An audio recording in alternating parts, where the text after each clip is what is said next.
प्रधानमंत्री नरेंद्र मोदी के आंदोलन जीवी वाले बयान का विरोध शुरू हो गया है। इसी कड़ी में समाजवादी पार्टी के राष्ट्रीय अध्यक्ष और सांसद अखिलेश यादव ने आलोचना की है और माफी मांगने के लिए कहा है। अखिलेश यादव ने ट्वीट करते हुए लिखा है कि आंदोलन से स्वतंत्रता पाने वाले देश में आंदोलनरत किसानों और नागरिकों को आंदोलन जीवी जैसे आपत्तिजनक शब्द से संबोधित करना हमारे देश के क्रांतिकारियों एवं शहीदों का अपमान है। आजादी के आंदोलन में दोलन करने वाले आंदोलन का अर्थ क्या जाने। भाजपा शहीद स्मारक पर जाकर माफी मांगे। बता दें कि किसान आंदोलन को लेकर सोमवार को राज्यसभा में प्रधानमंत्री नरेंद्र मोदी ने कहा कि पिछले कुछ समय से इस देश में एक नई जमात पैदा हुई है, आंदोलन जीवी। वकील, छात्रों, मजदूरों के आंदोलन में ये लोग नजर आते हैं, सब जगह पहुंच जाते हैं। ये पूरी एक टोली है जो आंदोलन के बिना जी नहीं सकते हैं और आंदोलन से जीने के लिए रास्ते खोजते रहते हैं। ये आंदोलन जीवी परजीवी होते हैं। देश को इन आंदोलन जीवियों से बचाने की जरूरत है।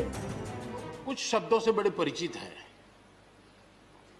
श्रमजीवी, बुद्धिजीवी, ये सारे शब्दों से परिचित है। लेकिन मैं देख रहा हूं कि पिछले कुछ समय से इस देश में एक नई जमात पैदा हुई है, एक नई बिरादरी सामने आई है और वो है आंदोलन जीवी।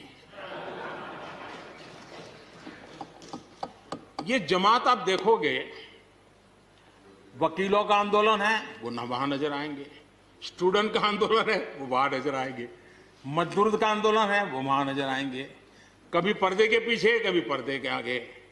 एक पूरी टोली है जी जो आंदोलन जीवी है। वो आंदोलन के बिना जी नहीं सकते हैं और आंदोलन से जीने के लिए रास्ते खोजते रहते हैं। हमें ऐसे लोगों को पहचानना होगा कि वो जो सब जगह पे पहुंच करके और बड़ा आइडियोलॉजिकल स्टैंड दे देते हैं, गुमराह कर देते हैं, नए नए तरीके बता देते हैं। देश आंदोलन जीवी लोगों से बचे, इसके लिए हम सबको, और ये उनकी ताकत है। उनका क्या है, खुद खड़ा नहीं कर सकते चीजें, किसी की चल रही तो जाके बैठ जाते हैं। वो अपना जो जितने दिन चले चल जाता है उनका। ऐसे लोगों को पहचानने की बहुत आवश्यकता है। ये सारे आंदोलन जीवी परजीवी होते हैं।